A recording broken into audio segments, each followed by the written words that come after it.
Hulk, তোমাকে চাকরি থেকে বরখাস্ত করা হলো। আজ থেকে তুমি এই অফিসে আসতে পারবে না।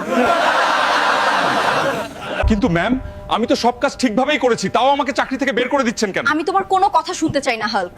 তোমাকে আমাদের আর প্রয়োজন নেই, তুমি এখন চলে যাও। হায় রে ভাগ্য, কোম্পানির জন্য এত গাধার মতো কাজ করি, তাও ম্যাম আমাকে ষড়যন্ত্র করে বের করে দিল। আজকে যারা আমার উপর অন্যায় করেছে তাদের আমি রাস্তায় এনেই ছাড়বো। তুই এসেছিস বাবা, তোকে এমন দেখাচ্ছে কেন? মা, এত কষ্ট করার পরও আমার চাকরিটা চলে গেছে।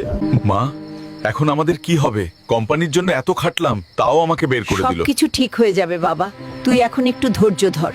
এই নে বাবা, আমার এই গয়নাগুলো বিক্রি করে তুই নতুন করে কোনো ব্যবসা শুরু কর। কিন্তু মা, এগুলা তো তোমার শেষ গয়না, এগুলো আমি নিতে পারবো না। তোর এগুলা নিয়ে চিন্তা করতে হবে না বাবা, এগুলার উপর আমার কোনো টান নেই। কিন্তু তুই যদি কিছু করতে পারিস, সেটাই আমার সবচেয়ে বেশি খুশির কারণ হবে। মা আমার জন্য তার শেষ গয়নাগুলো বিক্রি করে দিল।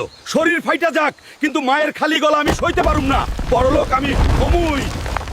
যাই, এখন এই লাল চন্দনগুলো বাজারে বিক্রি করে আসি। আমাকে আমার ভাগ্য পরিবর্তন করতেই হবে। আর তোমরা যদি চাও আমি সবার মুখে উচিত জবাব দেই, তাহলে চ্যানেলটা সাবস্ক্রাইব করে পাশে থাকো। এই নে হাল্ক, এই পুরো টাকার বান্ডিল তোর। তুই যদি এইভাবে কাঠ বিক্রি করিস, তাহলে তুই তাড়াতাড়ি অনেক কোটিপতি হয়ে যাবি। জি চাচা, তা তো আমাকে হতেই হবে।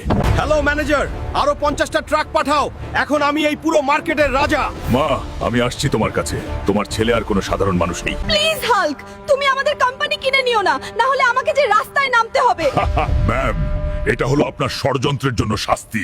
মা, চোখ খোলো। দেখো, তোমার গয়না বিক্রির টাকা আজ আমাকে এই সাম্রাজ্য দিয়েছে। এই পুরো রাজপ্রাসাদ এখন তোমার। এইভাবে সফল হতে শিখো বন্ধু, কখনো হাল ছেড়ো না।